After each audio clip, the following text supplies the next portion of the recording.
My name is Jill Stein. I am a mother and a medical doctor, and I have been a lifelong advocate basically for justice and peace, for health, for the connections between health and the environment, and in general for our communities locally and globally. And I transitioned from the world of clinical medicine to what you could call political medicine in order to address the biggest health issue of all, that is our sick political system, which urgently needs to be healed so we can fix all the other things that are literally killing us, from war to hunger to inadequate health care, pollution, poverty, and so on. And I'm running with the Green Party in order to put an anti-war, pro-worker, climate emergency agenda on the ballot and to move that into front and center of the election discourse. Because without a candidate who is full on all of those issues, they will not be discussed in this election. And we are really on a life and death trajectory on all of these counts, and we don't have time to waste.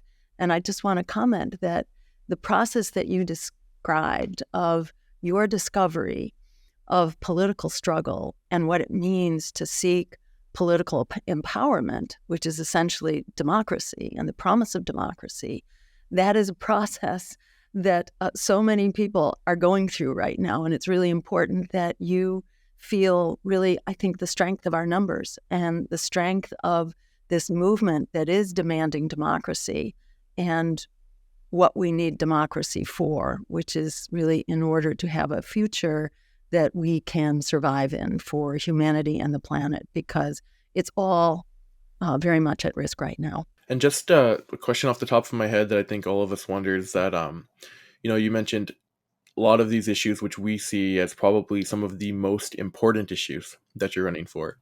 And you said that, these aren't even really discussed in these elections unless there are third parties running. My question is, why are these issues not discussed if they are basically the most important issues to many, many people? Very good question. And, the unfortunate reality is that we have a very corrupted political system. A famous Supreme Court justice named Louis Brandeis from the prior century, he has a famous quote that goes, we have a choice between vast concentrations of wealth or democracy. Currently, we are on the concentrations of wealth, portion of the spectrum, like way far out. We have the most concentrated, intense wealth, throughout all of history, and the most wealth also. And that wealth has extremely corrupted our political system. So we have two parties that are basically bought and paid for by the forces of Wall Street and the war profiteers and fossil fuel companies, the usual suspects, big corporations, and their various incarnations. So you have the powerful basically defining what the future looks like, and the powerful who buy out through largely legal channels, legal but absolutely immoral and corrupting, buy out that political system, which has been going down the tubes really since the 1970s and since wealth began to become enormously concentrated in this country, to where now the three richest billionaires have the wealth of the lower 50% of the population. And that just keeps growing year by year. And as it does, our democracy is in more and more trouble, to where it's really very much on life support right now. And this is, it's true outside of our elections as well, where our civil liberties are very much under assault, whether it's our right to privacy, our freedoms to protest, our freedoms of speech. That censorship has really, just exploded. On so many fronts, our civil liberties are very much in trouble, but so too are our elections. And money basically rules the day in our elections. Money pulls the strings from the inside of our political parties, and success in our existing system is basically defined by large concentrations of money, and that gets bigger and bigger every election. In 2016, it was somewhere, I believe, around $7 billion that went into that election. And then in 2020, that had more than doubled. So, this is the process. Money is also, not only is it coming in larger and larger amounts, but it's also coming more and more anonymously through basically greater corruption of our campaign finance system. And again, these are legal changes determined both through law and through rulings of the Supreme Court. The whole process has become increasingly opaque. So not only do you have fewer and fewer people pulling the strings of our political system, but you can't see who they are, and you can't hold politicians accountable. And this is through things like dark money and super PACs, which are really just surging as powerful forces in our elections.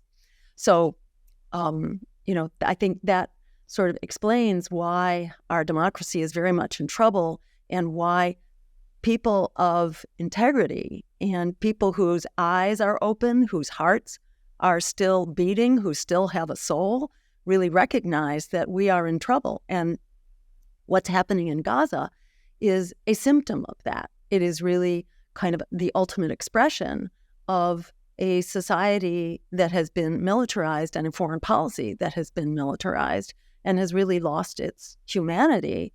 And the way all of this is falling on such deaf ears right now in this country, and being suppressed by the media, and the messengers are being vilified and attacked and criminalized. This is all a symptom of sort of an empire that is just gone beyond the pale and is not survivable either internally or as a global phenomenon. So there is a very broad and diverse movement to change that. The powers that be and the media and most of our communications institutions don't want you to know that. They want you to feel hopeless, so that if you feel hopeless, you are going to be powerless. But it's really important to reject this propaganda of powerlessness. There's a saying from Alice Walker, the novelist and poet, to the effect, and I paraphrase a little bit here, but it's basically that the biggest way people give up power is by not knowing we have it to start with. We do have it. And, it's through communications like this one that you are working on right now that we manage to find each other outside of the usual channels, and discover that we have what it takes. We have what it takes basically to let this dying empire go, because it is really self-destructing, as all empires do, and to basically revive the promise of democracy, justice, human rights, and peace, and the things that we need in order to survive and actually have a livable future. Yeah, that's a great answer. I definitely agree. And I think the, important thing is education of the population, because like you said, the media currently, mainstream media, does the best job in distraction, and it's not some conspiracy, but distraction, and not educating about, why things are the way they are, and why the issues that are so important to you are not being discussed. Because many of these issues, Gaza is the biggest example. This is a common sense issue that if you ask and replace Gaza or Israel or Palestine or Jews or any of these words with any, variable, everyone will always agree on the same answer. So this is something that I think if you help with different mediums, educating people why things are the way they are and how they can change, and giving people the opportunity to understand that you do have power if you understand how to use that power. I couldn't agree more. And, as a medical doctor, I was very disturbed, in my little universe. I was very disturbed by this upsurge of public health epidemics. And, in my younger years, that was asthma, for example, in this country, which was just beginning as a public health problem. The rise of many childhood cancers, a number of developmental issues. And So I was very concerned about that, and I became very involved through the usual channels in trying to like clean up air pollution, for example, and water pollution and things of that sort. And just was so frustrated because we weren't getting anywhere. And out of desperation, I was tricked basically into running for office, where suddenly you have to talk to everybody. You're not just working through usual, predictable, controllable channels, at least the way that a grassroots political effort works. We talk to pretty much anybody we can. And it's not a very tightly controlled conversation as it is for the usual suspects. And I was so really renewed and uplifted to see that there's so much agreement between everyday people who haven't been bought out, basically, to support the system that exists. And we're not polarized, in fact. And the battle is really between the elites and everybody else. It's really not so much between the right and the left, although, fascism can, totally get out of hand, and then it's no longer subject to rational discussion. But most people aren't there. And, many people, for example, embraced Donald Trump after the Bernie Sanders campaign was essentially rigged by the admission of the Democratic National Committee heads herself and others. Sanders supporters were essentially rigged out of a primary, and then many of them went over to Trump. And we're seeing that right now, in the current, polling numbers that are showing, many young people are embracing Donald Trump right now. Just shocking numbers. It's not because they support Donald Trump or his policies. It's out of outrage to who the current perceived power holder is. That's Joe Biden, who has really broken his promises. And you see this happen over and over again, that our system is locked into two parties because they're both controlled by big money. And so that way it's perfect. None of them ever lose, because they might lose power as Democrats, but they remain in charge as corporatists, as oligarchs, as the political and economic elite. So this is all about building our power, essentially, the power of democracy. That is the power of everyday people who still have, beating hearts and living souls and are really in shock at where our world is going right now. Our democracy, our education system, our healthcare, our public health, our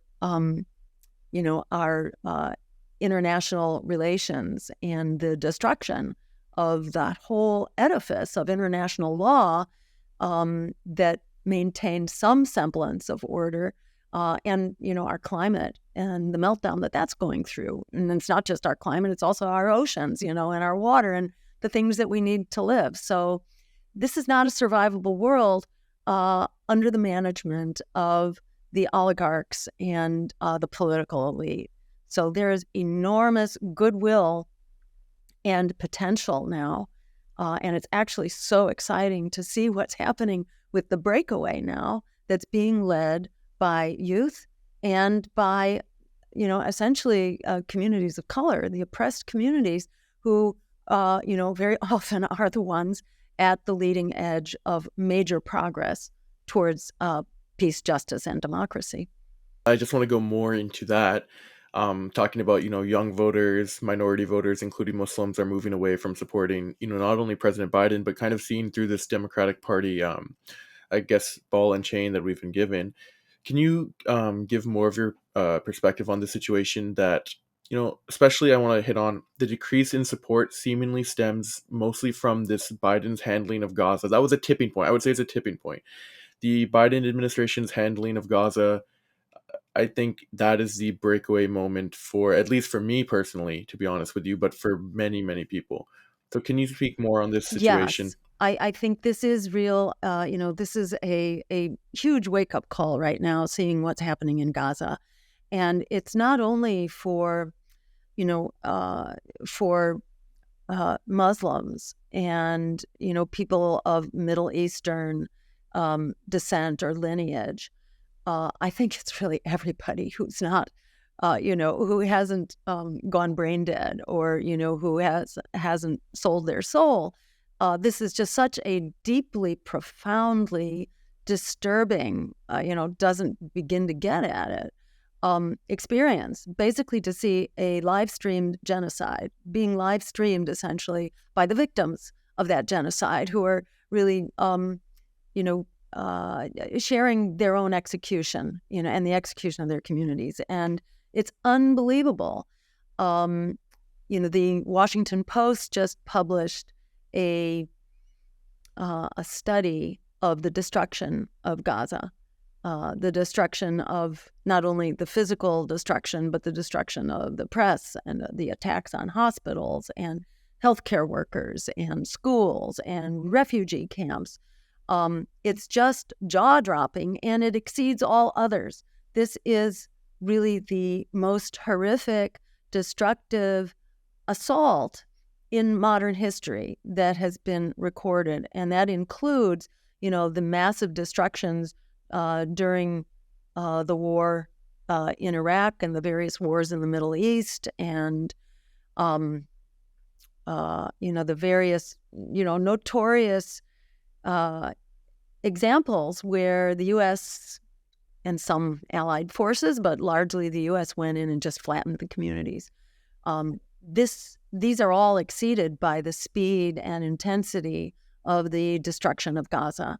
And the human aspect of this is just mind-boggling. I should mention some of the things, like it's basically 2 Hiroshima bombs worth of destructive assault that has been dropped. And 364 attacks on healthcare services, over 21,000 people killed, and what is it? It's approaching 9,000 now, I think, children, something on that order. The numbers wounded are absolutely staggering, and they have been denied even the most primitive forms of healthcare. They can't even be, retrieved from the rubble because the roads have been destroyed, and because the Israeli army, typically prevents ambulances and rescue workers from saving people who've been targeted and who are basically being assaulted and murdered. So, it's just mind-boggling. And then add to that there has been a complete siege imposed on Gaza of food, water, electricity, medicine, and energy. It's just mind-boggling to see 500,000 people who are starving right now, and another 2.2 million people who are at the brink of starvation because they've been denied food and water in a food crisis that exceeds the extent and speed of the worst episodes of recent hunger, including in Afghanistan and Yemen. Add to that they've all been bombed out of their homes, and bombed as they've attempted to retreat along pathways that were said to be safe and which were not. And then when they get to where they were told to go, they're also being bombed, and they have nowhere to go. They don't have water to wash with. There are no, it's hundreds of people who are sharing a single toilet. I just think about mothers with babies, young children. I mean, how are they handling just the need to change a diaper? They don't even have a diaper, and how do they deal with soiled clothing? It's just, unfathomable, and there's nowhere to sleep, and people are crowded together. This is the kind of perfect storm for infectious diseases, on top of a malnourished population, which is extremely vulnerable to start with, no sanitary conditions, a squalid environment. Over 355,000 people were reported as of last week, maybe 10 days ago now, as having already infectious diseases, which could spiral completely out of control in the blink of an eye, and we could soon see mass deaths that far outstrip the deaths and the carnage so far.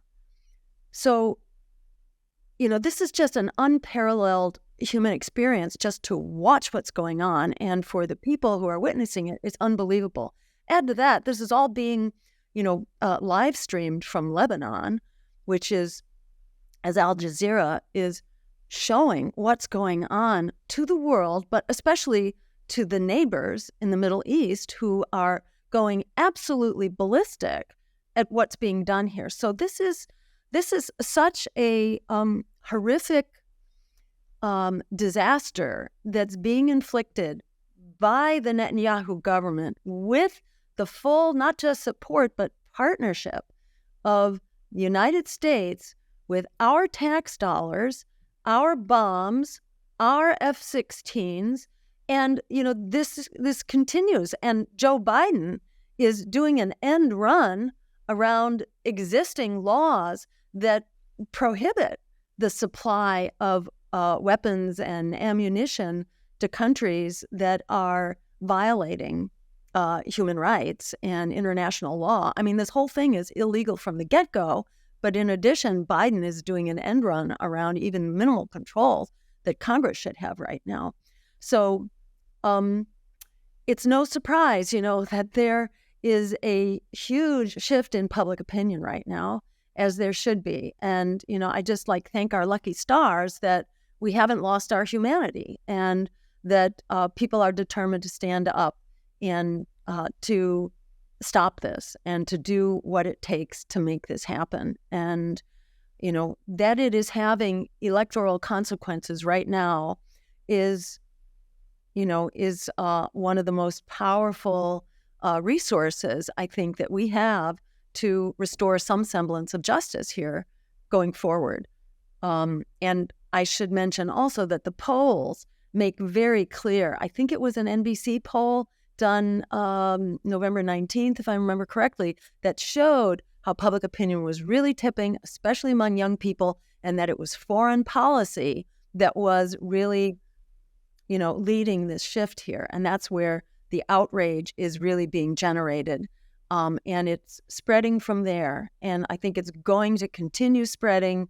And the opportunity that we have in this election to really hold power to account and to really empower voters to choose a different way forward. We really do have the ability to throw off these chains that basically try to extort your vote. They try to instill fear into the minds and hearts of the voters and tell you that terrible things are going to happen. Well, you know what? Terrible things are already happening, and people are actually moving to what is considered, by so many who raise these issues, so many people are already abandoning Biden. And if they don't know about third-party options, about a politics of integrity, about real solutions for enduring peace and justice, they're going to go to Trump. Why should we, so it's like there's no risk here. There's no downside because people are already flocking to Trump, the worst case scenario from the point of view of, many people who are raising these issues. Let's give people something to vote for. In a political system that can only vote against the one it hates the most, you have just political chaos. You never have the expression of a vision forward, which is really what democracy requires. It requires a moral compass, and it requires an agreed upon agenda that we're moving towards. And, this is where we need to go. And it's really important to just forget the power holders who are basically trying to persuade you to forget the urgent needs of your community and just pay attention to their stranglehold on power. When they talk about spoiled elections, they're referencing themselves. They do not want their stranglehold on power to be spoiled. That's what's being spoiled. But in fact, that's not because of third parties. That's because they have abandoned, a vision that's worth supporting. And if I can detour for a moment, I just want to explain one really powerful example. That is the most spoiled, in their terms, election ever, where the Democrats essentially lost big time. It was their worst losses in the modern era. And that was in 2010, in the midterm elections of 2010, which followed the Wall Street bailouts. Who got bailed out? Wall Street. Who got thrown out? Millions upon millions of homeowners. When the Wall Street economy crashed due to reckless gambling with consumers' money and with the predatory housing mortgage derivatives and so on that were concocted by actually, this goes back to Bill Clinton and the Democratic Party and Larry Summers, and how they essentially dismantled regulations of Wall Street and the banks. So what happened, the crash of 2008, was the logical consequence, really, of who? Of the Democrats' financial treasury.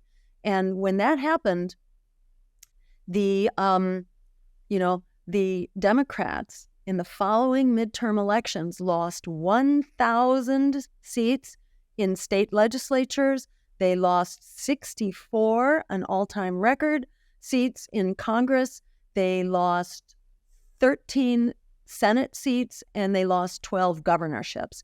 It was the biggest political wipeout in modern history.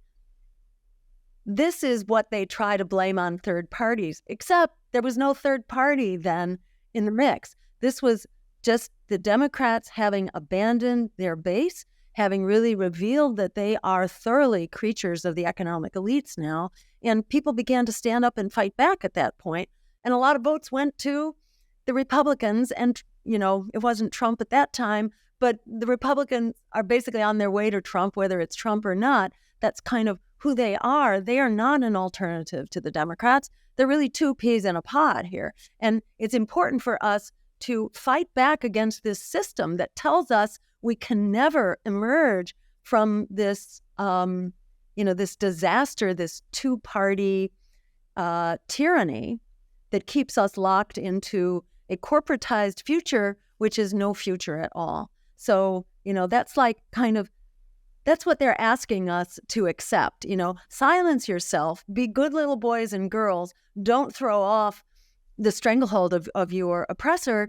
And if you don't like the Democrats, just go with the Republicans. If you don't like the Republicans, just go with the Democrats. That's absurd. It's horrific. It's important for people to just pay attention to your lives. Don't listen to those elites behind the curtain who are trying to tell you to ignore the misery of your life in your community and just keep voting for them. It's really important to reject that. Look at, our lives. Right now, you have 60% of Americans who are living from paycheck to paycheck in incredible desperation and insecurity. You're looking at the highest numbers of homelessness that we have seen, I think, ever since we've been keeping records.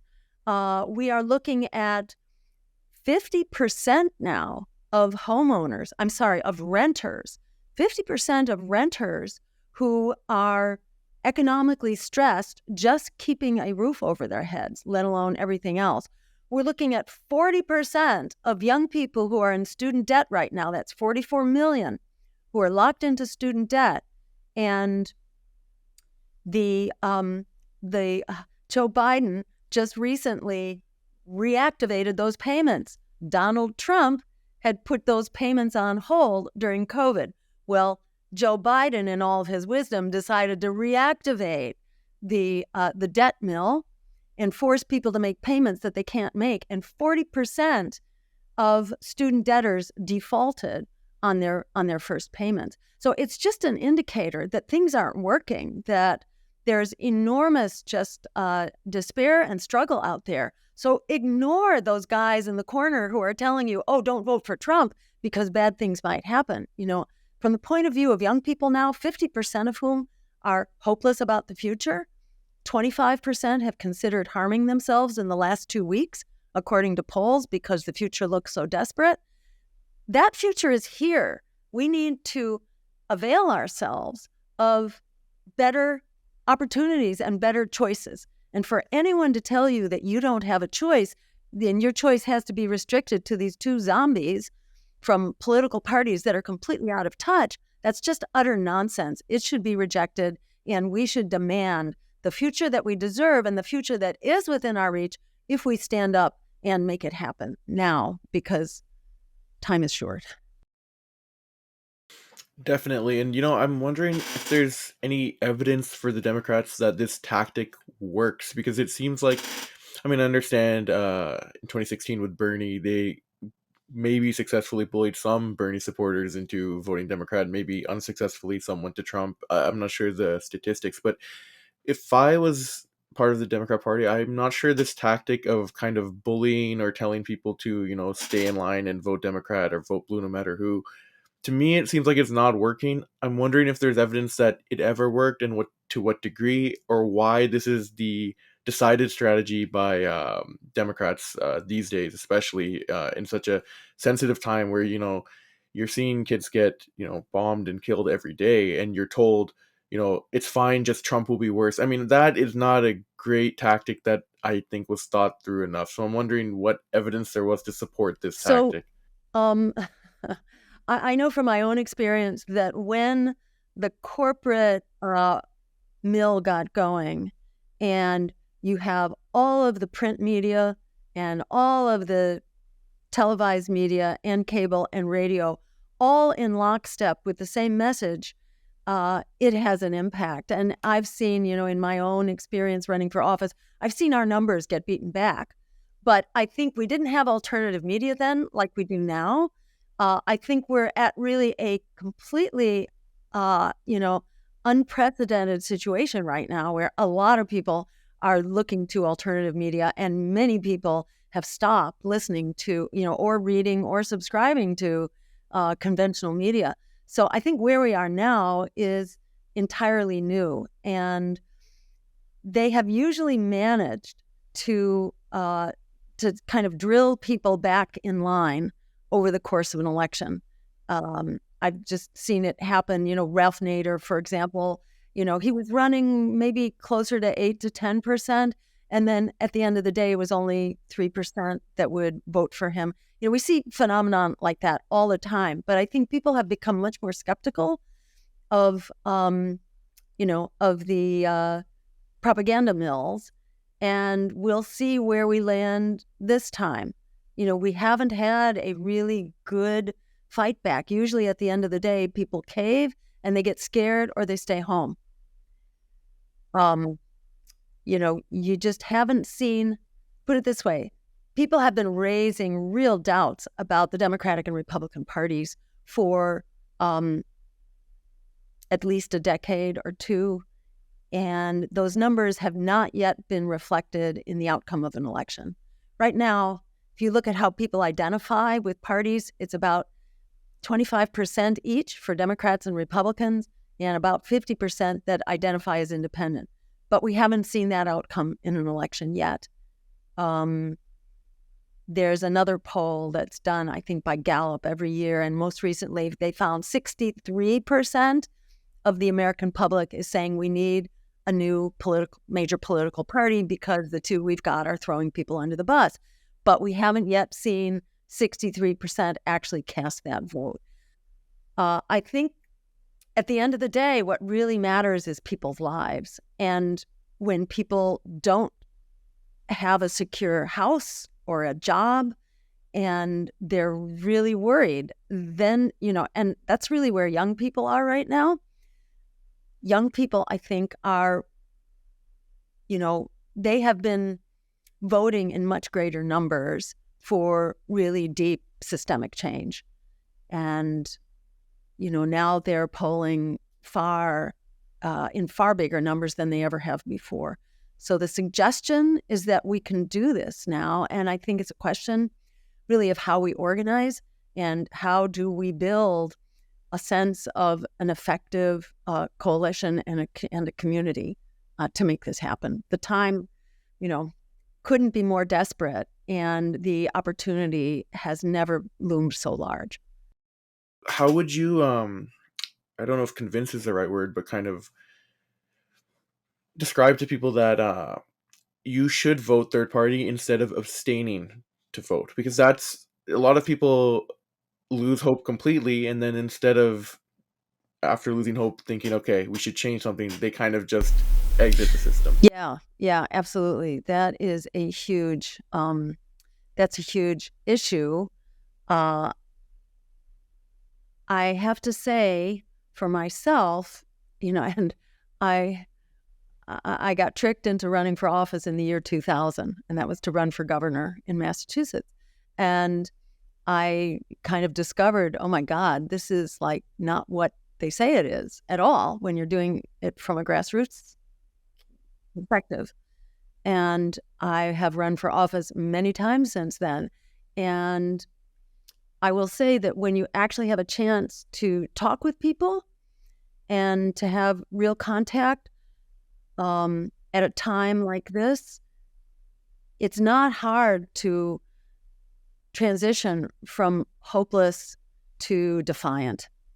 And it's like when people are drowning, or when they can't breathe, they will grab a lifeline if a lifeline is offered.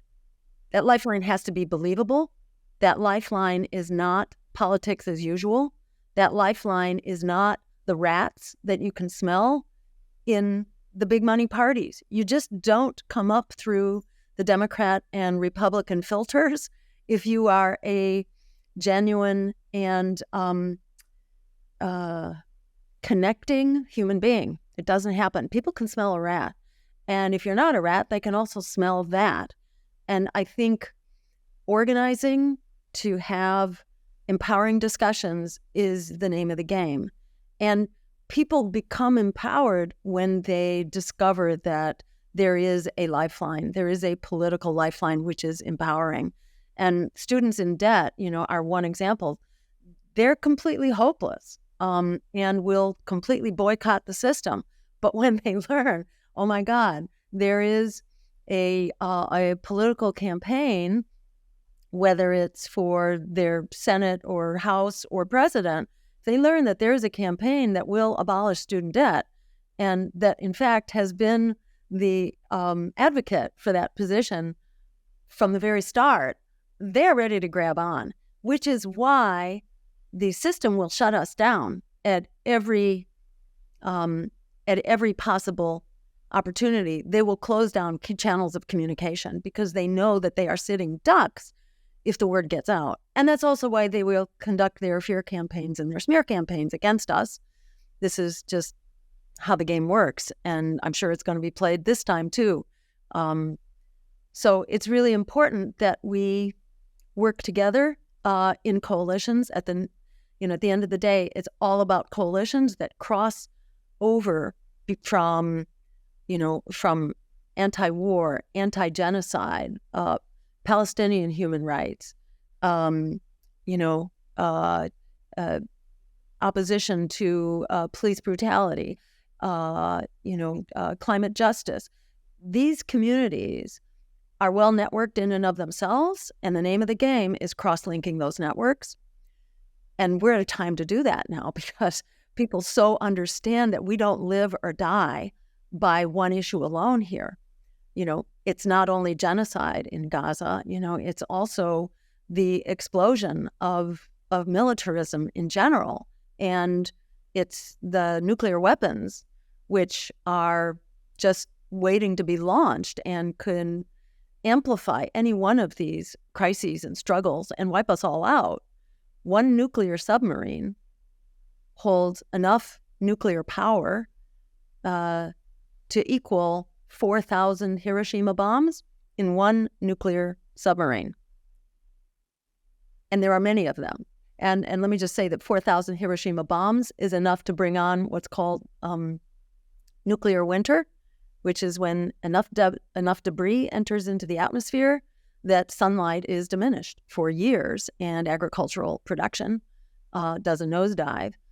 4,000 Hiroshima bombs will take agricultural production down enough to kill off 1/3 of Earth's population.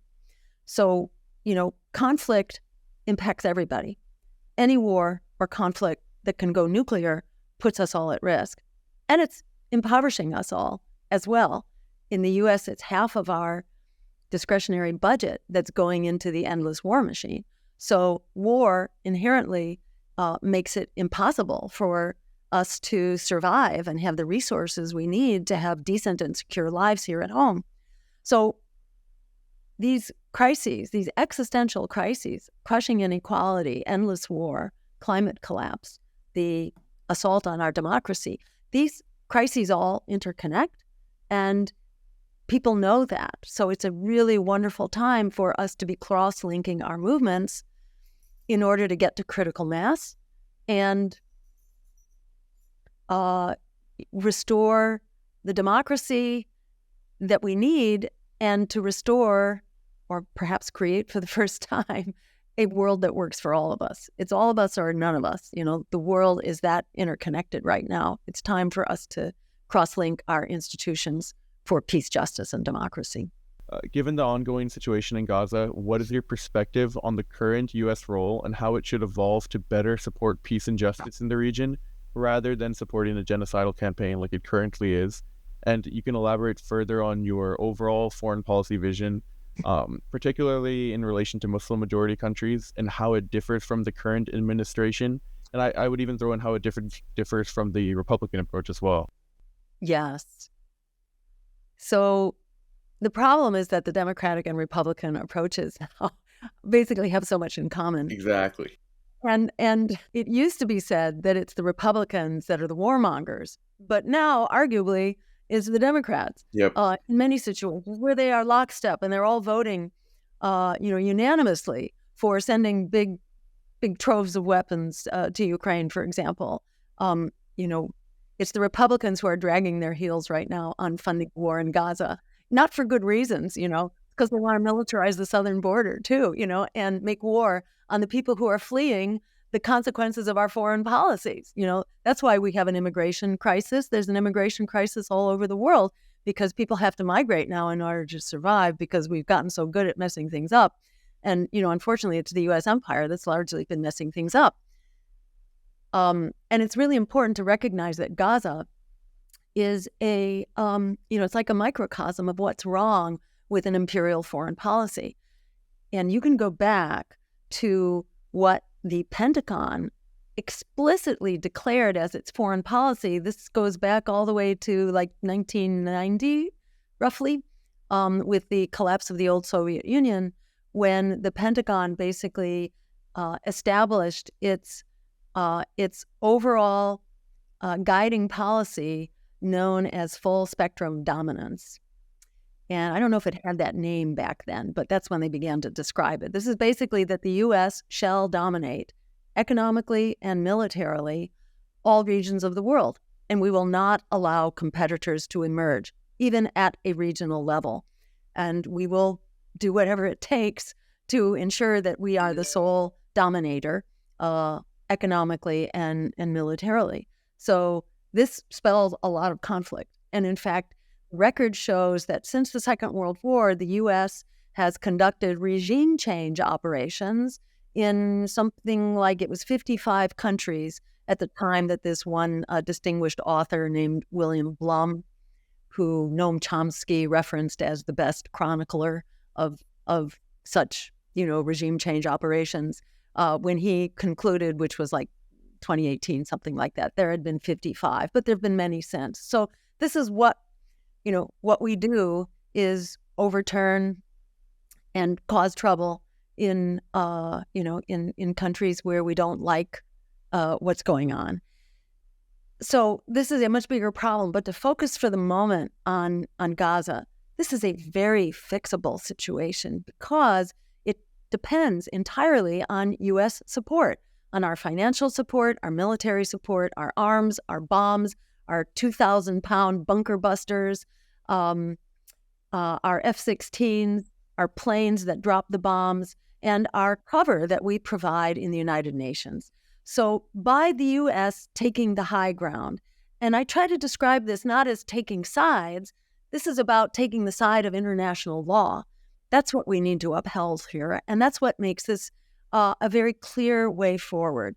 We need to insist that all sides, and we are enabling one of these sides right now, that is Israel, but we need to insist that all sides abide by international law.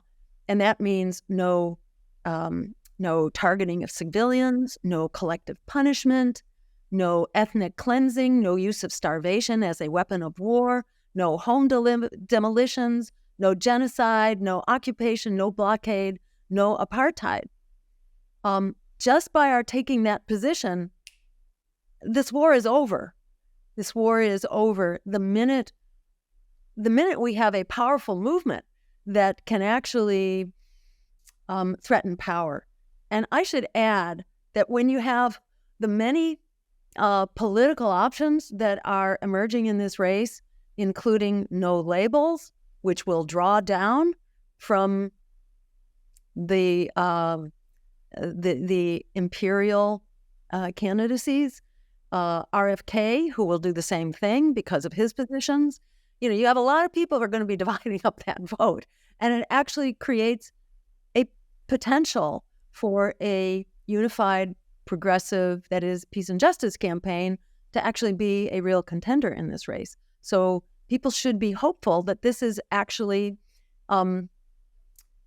pragmatic. This is achievable in addition to representing the high ground and a moral and ethical way forward. In addition, bringing the war to the International Court of Justice, which was done by South Africa, the U.S. should join that case. Other countries should join that case. The wheels of that form of justice don't move very quickly that I'm aware of, so we can't look to that alone to be the solution, but that's very important. Our laws are being violated by Congress and the president in providing armaments to human rights abusers right now, all over the planet, but in particular Israel. So there are many legitimate routes right now for us to make this happen and to also explain our case to the American people in terms that are very clear and straightforward, don't require people to take a side. Rather, let's take the side of international law, because the alternative to international law is the law of the jungle.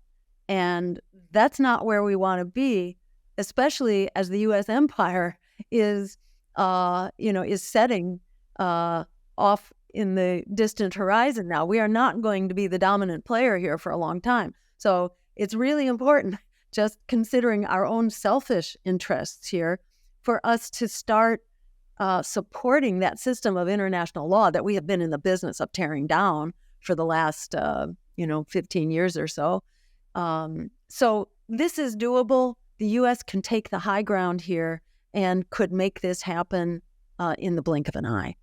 Okay, so this question refers to the foreign intervention of the USA in Pakistan's democracy.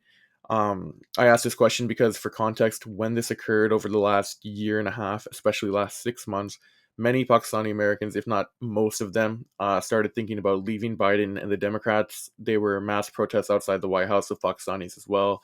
And that was a key talking point, that the Democratic Party failed us and we are never going back. And a lot of them actually started thinking about defecting to Trump. And so I think now the conversation, because of Gaza, actually opened the door that, we don't have to defect to Trump. There are third parties, and your name is brought up a lot. And so this question, I think, is relevant here. So it's now been proven through many leaks and exposés, and it's basically out in the open that there was U.S. interference in toppling Pakistan's democracy, jailing Imran Khan, and essentially installing a puppet army-backed government in Pakistan under U.S. direction. You can see different things from Donald Lu meeting with Pakistani ambassadors and all this kind of stuff. So can you comment on this situation, explain why our duopoly government interferes at this level in foreign affairs and toppling democracies across the globe, and how this needs to be stopped, how this can be stopped? How would a third party like the Green Party act differently in this situation? And more importantly, as America, forget parties, how we should look at toppling democracies in a multipolar world, especially in the South Asian region where I think China and United States and Russia are all focused on for probably the next 15 to 20 years. So since the Second World War, the U.S. has really been the number one culprit in regime change operations around the world, and we have led the way in overthrowing many popular and democratically elected governments. This is shameful. This is indefensible. This has destabilized the entire world. And, the details here around Pakistan, I admit, I saw this. I mean, even before the expose, it seemed extremely suspicious. It seemed like it was kind of following a formula. And this just, it seemed like this was echoes of Brazil and sidelining Lula in order to keep him from running from an election. And it certainly sounded, without having expertise in Pakistani politics, it just sounded like, there's something really fishy going on here. The renowned author William Blum chronicled something like 55 regime change operations by the U.S. Since the Second World War. And, these are all covert operations. And this is the rule, not the exception. When there's bad stuff going on, you really do have to ask, is the U.S., does the U.S. have a hand in it? I mean, there are other governments that do this as well, but none as much as we do. So this raised real questions. And I did see at the time then when the Intercept's first coverage came out, exposing the role of the U.S. in forcing this, it just seemed like, it's no surprise. This is what they do. And this is horrible and extremely dangerous in a dangerous world where there are more and more conflicts and where the U.S. continues to act like we are the sole superpower, which we are no longer. And, the alternative alliance that is BRICS, Brazil, Russia, China, India, South Africa. Africa. Yeah, and it's now gotten a whole lot bigger. It's much bigger. And it's developing its own currency. It has its own development bank. The U.S. is no longer the sole superpower, and we certainly do not have a monopoly on, in fact, to the contrary, we tend to strong-arm people and to militarize them. And, BRICS and their development bank and China, offer a very different kind of development that's much more, advantageous and nonviolent and all that. So the U.S. has every reason to mend its ways, and hopefully that will happen. There's a lot of pressure building inside to change how we operate. But of course, our two existing political parties will have none of that because they are very much a part of the war machine and Wall Street and this whole approach to foreign policy, which is one of economic and military domination. There is a formal name for that. It's called full spectrum dominance. This was first articulated by the Pentagon after the breakup of the Soviet Union in the early 1900s, that the U.S. shall dominate economically and militarily all spheres. And, so it makes sense. It was really intolerable to the United States to see Pakistan being neutral, neutral, which is what Russia was asking from Ukraine. Just be neutral. Be like Austria here. It's a great model for how to deconflict potential trouble zones of the world.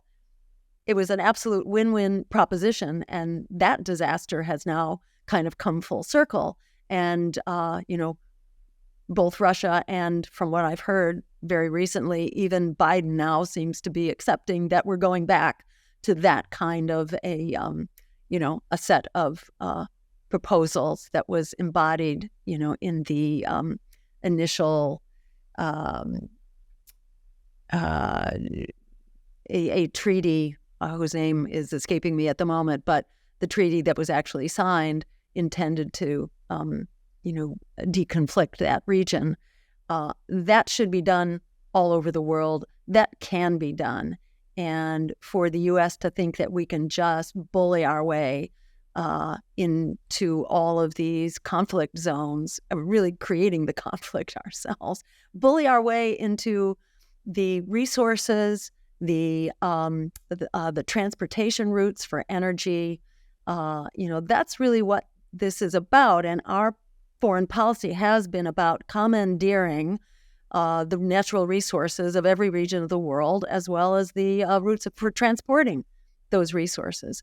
And, I don't know the particulars here, but I have no doubt that, not only that played a role in an enormous and explicit role in the conflict between Russia and Ukraine, and are seeding that conflict essentially. But I'm sure we have issues going on there with Pakistan as well. And I am at this point, I don't have expertise on those issues, but this has just been the mode of operating of the U.S. is that we want to control all of these regions, and we want governments that will jump when we say jump. And Imran Khan was not jumping when when he said that he was going to maintain neutrality towards the war in Ukraine, and that was unacceptable to us. I mean, to me, this is just adding insult to injury. I mean, that war shouldn't have been happening in the first place, and then for us to create these derivative foreign policy outrages on behalf of war that's reckless and unjust and very dangerous. It's just, kind of mind-boggling. There's one other statistic I want to throw in, which is that the U.S. has actually sent our troops on 250 missions, 250 military interventions since over the last 30 years. And this is according to the Congressional Research Service. So this is what we do. This is how we act. This is why this old school of foreign policy is completely unacceptable. And it is coming to an end one way or another. And it should come to an end, peacefully and with leadership transitioned within the United States, so that we are coming into a partnership with the world community instead of, being blown to smithereens here in a conflict that is potentially of our making. We need to head that off and become a team player here and not a world dominator anymore. It's a very Yeah, path going forward. exactly. And how I see it, there are, two ways. So one is that we are going to live in a multipolar world and we can't act this way, especially near other superpowers' borders. But, that has some timeline to it. More likely, what I see is that we may be the unipolar power for some time longer. Who knows what that time is, whether it's 5 years to 20 years, who knows. But instead now of keeping that timeline longer, I believe that we are shortening that timeline by our actions with foreign policy.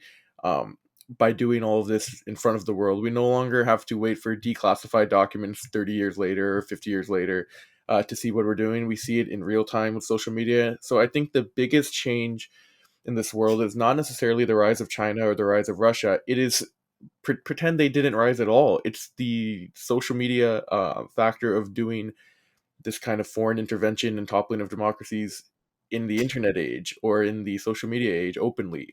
I think without any other superpowers, even in a unipolar world, you can't last much longer doing these kind of things out in the open. That to me is the biggest change. That's very important, and I think you raise here a kind of connection between, empire and the condition of the world globally and our democracies internally. That empire will try to shut down those democracies, will try to shut down our communications, will try to shut down our social media, will try to exercise censorship, and we'll try to crush the means of developing a rational and just foreign policy. And so both of these struggles are really important, and they kind of go hand in hand. And by promoting a more independent, fourth estate, the press, by developing an independent press, we help shore up our democracy. You cannot have a democracy without a free and independent press. And most of our mainstream press is no longer free and independent. So it really falls on independent journalists like yourself supporting this kind of communications that actually makes it possible for us to reclaim the promise of democracy, to defend our communications and our civil liberties, and at the same time to then enable the watchdogging of our foreign policy and develop a foreign policy that we can survive with in this 21st century as it unfolds. So this is going to go back to kind of the Muslims specifically abandoning Biden. Mm. So there's this kind of phenomenon that's happening where white liberals have been openly insulting and bullying Muslim Americans, mostly online. Uh, the Muslims who show indication of abstaining from voting for Biden. It doesn't mean they're going to Trump. It doesn't mean they're voting for, Dr. Jill. It doesn't mean they're voting for Dr. West. It doesn't mean any of this. Just that they're showing some discontent with Biden, even showing discontent with Biden, to be honest with you, not only saying I'm abstaining from voting, but just showing any discontent. Right. There's been bullying and name calling and very racist behavior, to be honest. Can you comment on this behavior if you've seen it or if you haven't, and give some words to Muslim Americans who are on the receiving end of this hate? Because personally for me, it's not that traumatic because I don't know. It's just my personality. I've been an American for many years, but lots of people are affected very seriously by this kind of hate, even online. Sure. So can you just comment on this if you've seen it even? Oh yeah, oh yeah, and I have been very much subjected to it. I was in fact, investigated by the Senate Intelligence Committee for 3 years because this kind of hate campaign took a focus that tried to incriminate me as a Russian asset, based on basically my attendance at a international conference before the election, where I went to advocate for peace and nuclear disarmament and for a peace offensive in the Middle East. And for all of that, I basically became this target. When I then became the nominee of the Green Party, I became targeted, and there was just a coordinated assault across media that then got taken up and kept up by social media. It continues to this day. Even though I was investigated for 3 years and completely exonerated, it still continues.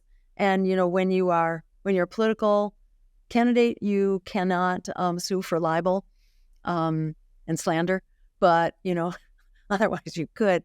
At any rate, I know what it feels like. I have great sympathy, but I've also really learned to ignore it and to see it really as a sign of desperation on the part of imperial actors, and the elite who feel very threatened. And I basically feel sorry for them and I kind of give it a laugh, but I mostly don't look at it. It's like, don't trouble yourself to just even recognize or acknowledge those terrible sentiments. And it's really, I find it very helpful to think of Martin Niemöller. I don't know if that name rings a bell. He was the Lutheran pastor who resisted the Nazis.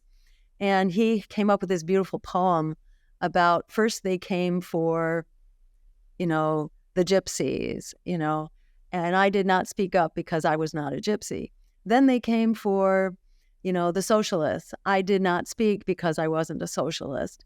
Then they came for the Jews, and I didn't speak because I wasn't a Jew, and on. It says, and then they came for me, and there was no one left to speak for me.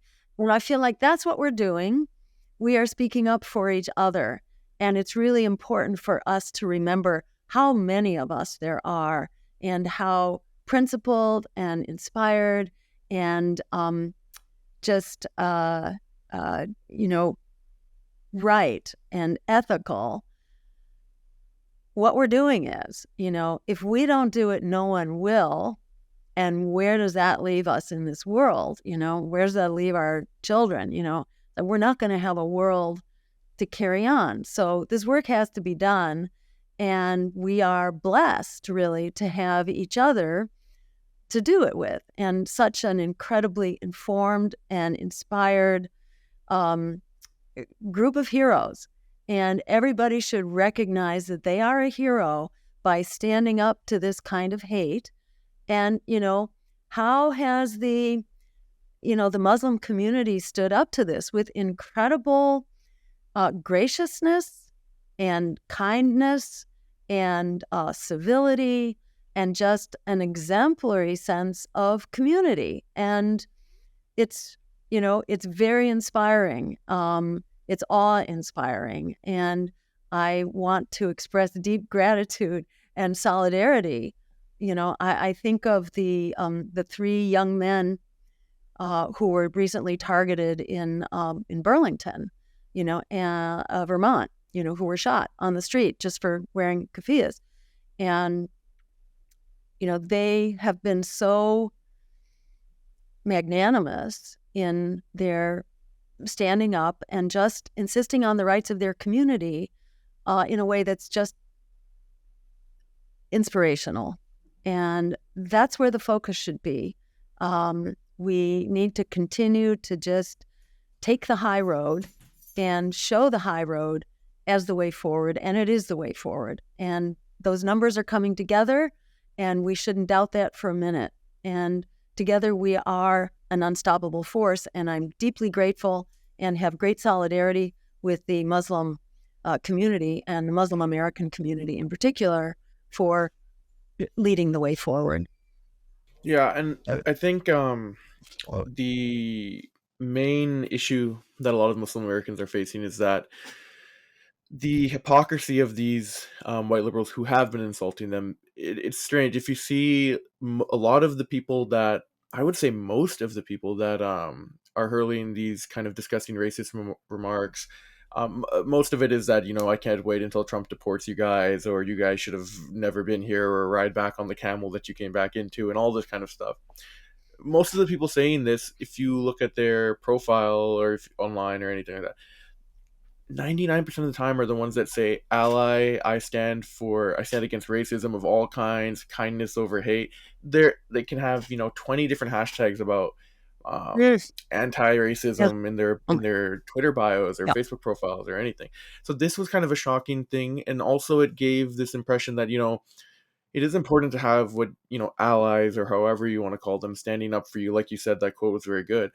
But when the people that have stood up for you or stood up for others openly in the public are the ones that are now, I would say, turning on you openly just for expressing some opinion, that seems to me like another tipping point. It's not necessarily something that is uh it feels like not it doesn't feel like something that can be worked through. It really does feel like a tipping point that the people that have stood with us or stood with others and that we thought we could trust completely openly betrayed us. So I mean, it's a kind of a heavy subject. If you want to comment on it at all, it's Sure. something that probably takes a lot of thought and consideration. I mean, I haven't even come up with any solution to it. Just disappointment is the only thing. I don't know. You Well, can comment. Yeah. one thing I would just uh, reference, I don't remember offhand whether it was Martin Luther King or Malcolm X who talked about the white liberal. And Malcolm this, X. was it Malcolm X? Okay. Yeah, All right. Well, as the fox. yes, that's right. Yeah, Right. yeah, And, better to have a wolf than a fox. yeah. And, Exactly. you know, often white liberals are coming from places of privilege, and that can be a very blinding thing. And people may lack kind of the self-criticism and the insight to see their inconsistencies. And it is very disappointing when prior allies turn on you. But, kind of what you learn is that, well, they weren't really your allies to start with. And, it just makes you kind of look deeper and think harder about building your alliances. And we all, live and learn. I have to say, when I became a political activist, I was like, I lost all my old friends from the kind of economic elite world of medicine. They didn't want to go there. They didn't want to challenge power. Some of them are starting to come around after 20 years, but for the most part, no. They're just going to kind of go to their grave with the mindset of, the 1980s or 90s or something like that. But there's a whole new generation that's smarter and wiser and, more, just has a higher bar for justice and what they're committed to. And I think it's really important for us to talk to each other and support each other in this community, because we may lose some allies along the way, but we're going to be developing a whole lot more. And I think that especially the world of the non-elite, the non-politically elite and the non-economically elite really are where it's at. And that's really where change has always come from. The white liberal has not, as a rule, been the driver of change by any means. So, it's okay. It's a disappointment, but it's a small one in the scheme of things. And I think that's the main thing. The other thing I wanted to say, though, is that there is so much deception going on social media and many, so-called false flags, so that some of the experts, the so-called experts in social media disinformation, turned out to be perpetrators of social media disinformation. And I'm thinking in particular of one group. I'm not remembering their name offhand, but they're a group that wrote for the Senate Intelligence Committee this report about Russian social media interference. New Knowledge, that's what they were called, the New Knowledge Corporation. They were experts, largely from the security world and the military world, and using their methods, their prior methods of interference, to supposedly reveal Russian tactics of interference in the 2016 election. Well, it turned out that was BS. That was BS. Those were kind of conjured up numbers. And it turned out that the group that wrote that report was actually exposed for conducting a false flag Russian interference operation in the Senate special election in Alabama in 2017. This was exposed in the New York Times. The same group that was supposedly exposing the Russians who were promoting my campaign, they were then exposed for conducting a fake Russian interference campaign, for constructing these personas on social media who actually significantly changed the outcome of that election. So I wouldn't put anything past, disinformation and misinformation that could be pretending that these are actually white liberals, and they may not be. You really have to, it can be hard to tell, but you have to go back and look at each site. So maybe it's for real. I'm sure there are some of these people out there, but they could also be fake. I don't know. I would just thicken up your skin and not let them get to you, because they're up to no good, and they are not the people who are going to take us to a better world. They're just going to slow you down. Don't worry about them. They don't get what's going on. We have all the support and strength that we need here in this real community of justice. And whether the white liberals are going to be a part of that or not, remains to be seen. I think that was an exceptional answer. I really liked three parts. One was the white liberals were not necessarily on the forefront of all the positive changes. It doesn't really mean that much. Second is that the younger generation and new wave may be a different case. I wouldn't even classify them as necessarily white liberals or allies. They may be something entirely different altogether. Very good point. And third, the disinformation. I think that's a very important point, because if I've gone through, hundreds of these tweets just for research purposes, Right. maybe even thousands of them. And I would say there's probably, I won't go as high as 5, but maybe close to 5% were, if you go through their profile throughout the years, either some were newly created, maybe a couple percent, and some were supporting different campaigns throughout different controversies. They weren't necessarily what you would describe as a lifelong liberal or even year-long liberal. Yeah. I would say that would be less than maybe 5%. Most had, especially the ones that I kind of picked in making this video and researching, had a few years worth of clear Biden support that you could track. But the important thing, or I guess even not only Biden, but even go back to anti-Trump and then Obama. Some even have a long history, but I would stress your point. It's very important to do that research to make sure, if you are going to get offended, which it is good advice to, have thicker skin and not get offended. But if you were to get offended, make sure that you are not falling for disinformation, because there is a percentage of that is out there. I would stress it's probably in my small, data point, it was less than about 5%. Sure, sure. But it is important to recognize patterns and see, because they do occur. That was a very good point. Disinformation is out there, and you should see, a newly created account saying Muslims should all get deported. That should mean literally nothing ever. Yeah. Oh, yeah, absolutely. And I would really encourage people not to waste your time on it, whether it's some genuinely, mean-spirited liberal, or some, psyop campaign going on that's targeting you. Um, that's not the work, and it can be a huge time and energy and emotional sink. And that's not gonna make or break us. What makes or breaks us is how we work together, how we get the word out, not how we fight off these kind of psychopaths. It's really how we do the work and how we speak to the broad, spectrum of humanity out there that really is very, very worried about where we're going and who are oppressed themselves. Most people now are struggling to survive economically, to deal with their debt, their student debt or their medical debt, or they've got health issues, or they are trying to keep a roof over their heads.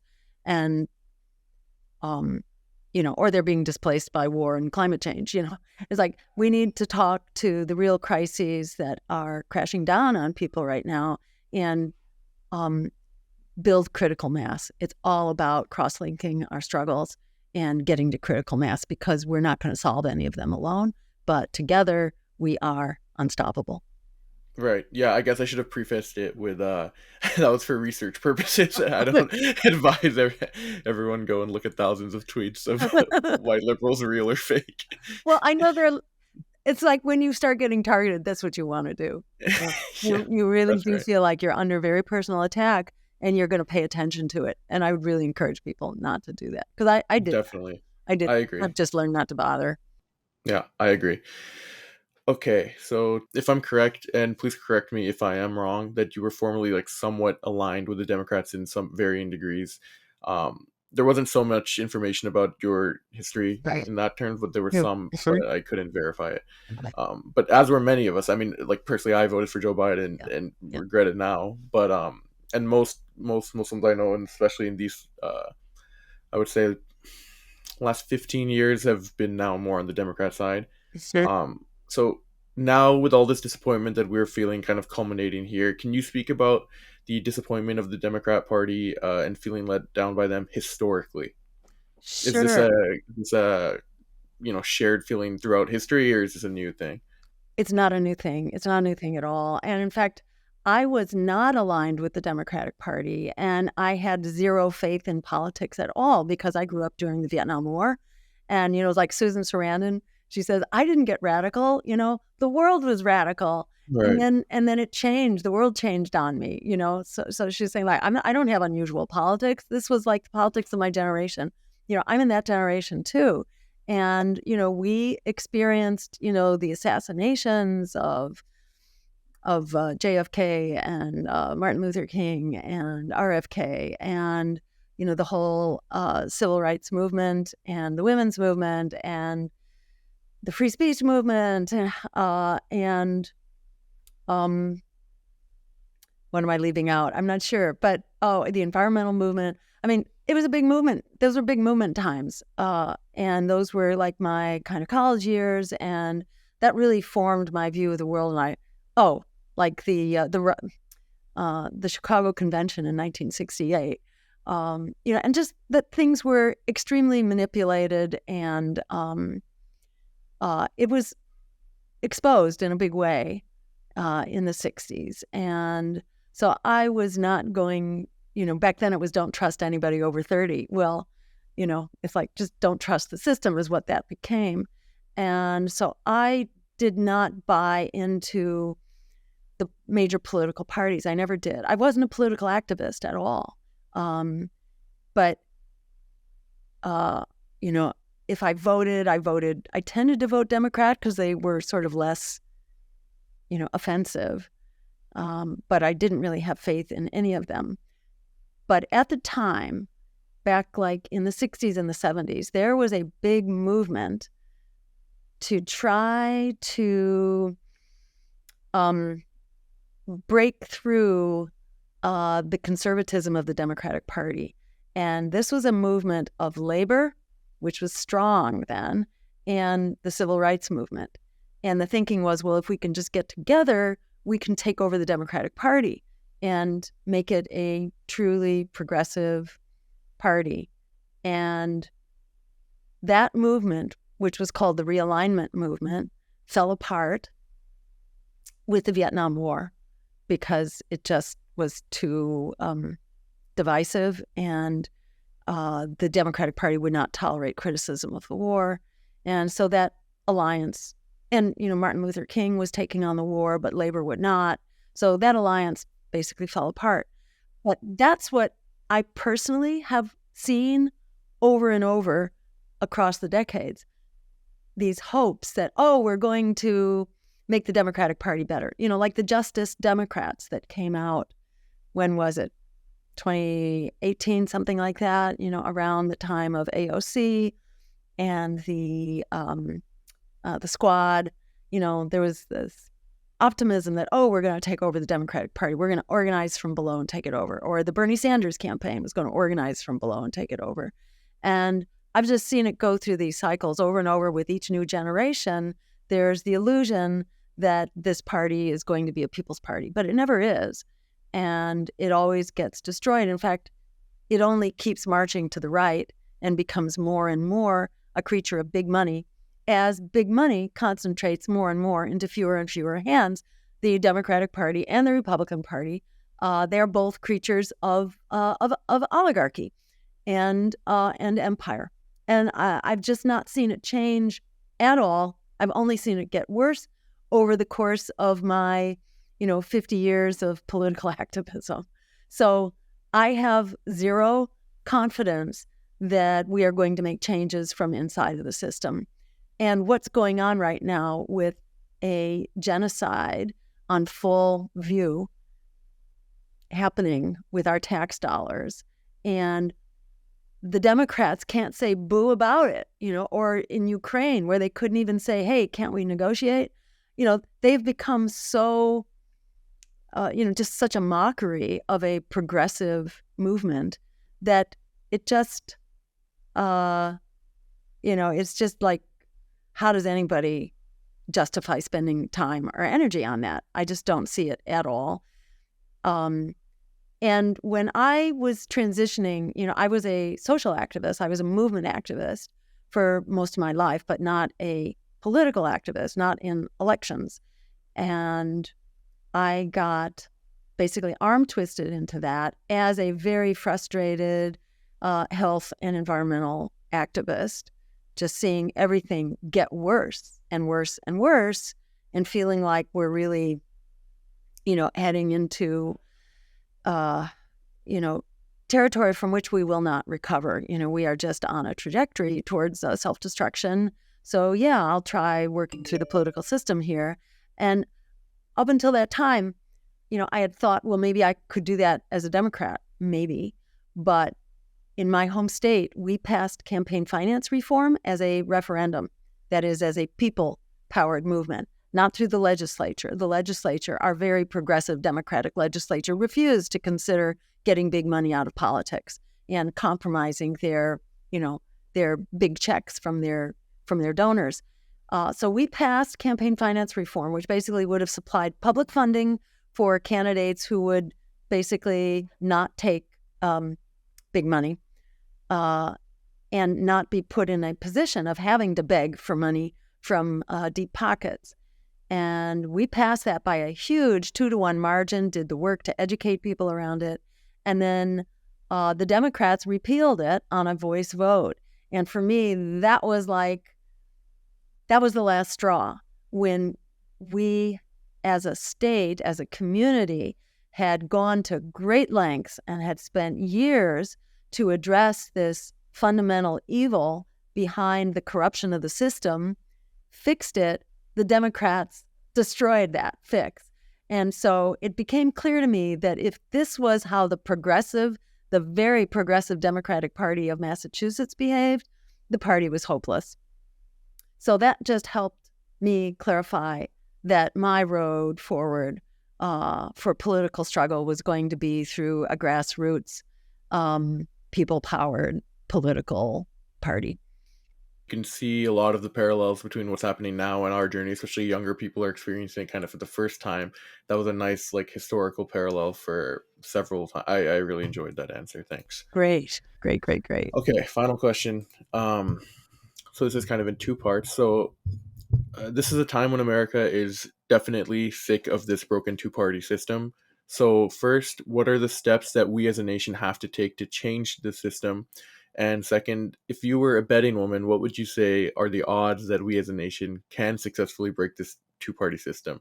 Am I right in saying that this is something that needs to be built on for years and cannot risk fizzling out after a certain election here or there? Absolutely. I mean, deep political change doesn't happen overnight. If you've ever heard Richard Wolff, the economist, very progressive, Marxist economist, talk about the end of aristocracy.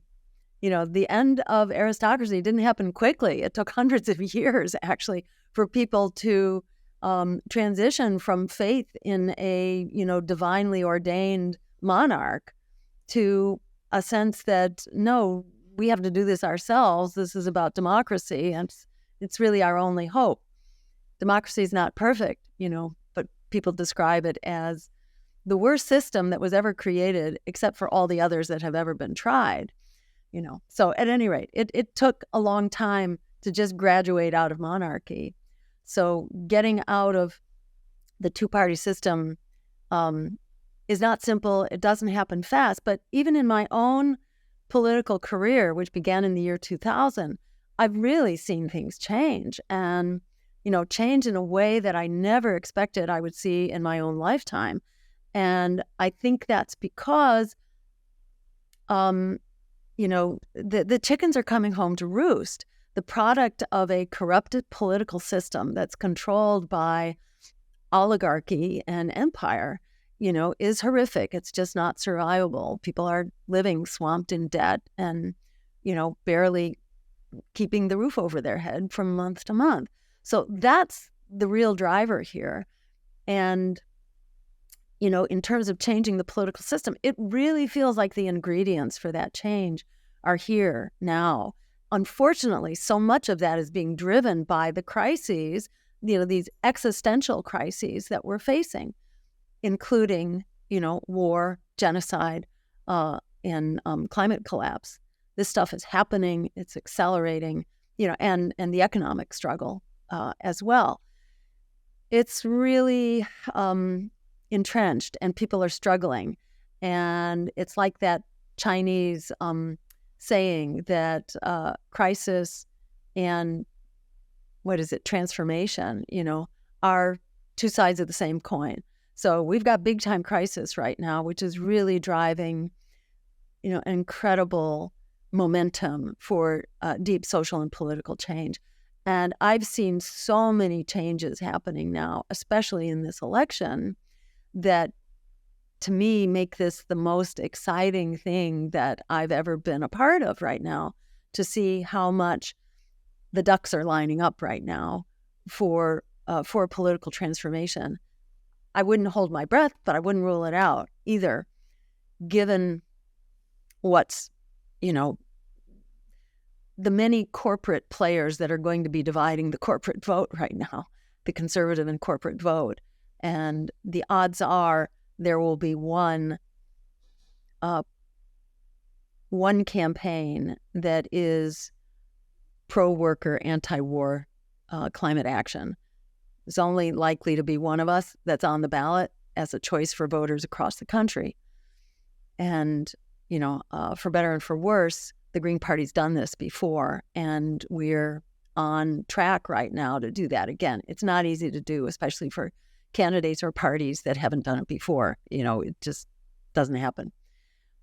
So probably we are going to have a unifying single option to change our future against a very divided, corporate, militarized couple of choices. So who knows how this is going to go, especially if there are communities with real integrity that are standing up and saying, I've had enough and I'm going to stand up for my future. And we are seeing that happen right now, like we've never seen before. We're seeing a lot of Democrats, a lot of progressive Democrats throwing the towel now, too, in a very big way. So what does it take? That's kind of like the momentum that it takes. But in terms of the particulars, there are many pieces of this struggle that could really change the playing field. So a big one is ranked choice voting, which completely gets rid of the fear of an unintended consequence for your vote. The fact that people are embracing Trump out of desperation now, that kind of gets rid of the kind of the spoiler fear in and of itself. But ranked choice voting can do that. It should be the law of the land in every state right now. And there are, it already exists in Maine. Does it apply to presidential elections? I'm not sure if it does yet. But it took Congress 1 week during the Wall Street crash of 2010. It took 1 week to bail out Wall Street to the tune of trillions of dollars. It took 1 week. So how long should it take us to make some simple reforms to our political system? We could do that right now in the course of a week or two. It could be done if there was a real demand for it. We could ensure that there's no spoiling, which would help, some voters for whom that's a big question. Others, like myself, are quite persuaded that the differences are marginal and that, that Biden in some ways is the greater evil, or maybe the more capable evil. And I hate to use terms like good and evil, but, in terms of lesser evil, greater evil, I think there's a very strong case to be made that it's time to, to charge ahead for the greater good instead of the lesser evil. We need to focus on what we can do and not be splitting hairs between which party holds which position in the hierarchy of evil. We need to just get on with it because we're out of time and every hour counts and we don't have a lot of years to play with here. So ranked choice voting can be done. The key ingredient here, there are other things that we need to do, like getting money out of politics and having a publicly funded clean elections type system like we passed here in Massachusetts. It exists in a couple of states right now, but it's been, greatly repressed. That's a critical reform. So, they're having more open ballot access right now. We have to spend, third parties have to spend millions of dollars to get on the ballot. It's very, challenging. We have most of that actually behind us. So we're not in the position that the other candidates are in right now. But those laws should be changed too. We should have an open access system. We should have, debates. Debates should be required of candidates, and they should be open, publicly covered. If we had a public airwaves law that required all media to carry essential communications of public interest, that would completely take the money out of, or a lot of the money at any rate, out of political campaigning. There are many ways that the system can be fixed up, and they're not rocket science, and they're exceedingly doable. So I just want to assure you that it's not rocket science how we get from here to there. The weak link in the chain is for us to have the courage of our convictions and to embody what Alice Walker said, that the biggest way we give up power is by not knowing we have it. And the corollary to that is the biggest way we achieve power is by recognizing what's already in our hands. All right, that was great. Thank you, Dr. Jill Stein. Excellent answers, and that was a very good conversation. Thank you. Pleasure was all mine. I look forward to some more going forward. Thank you so much, Sahil.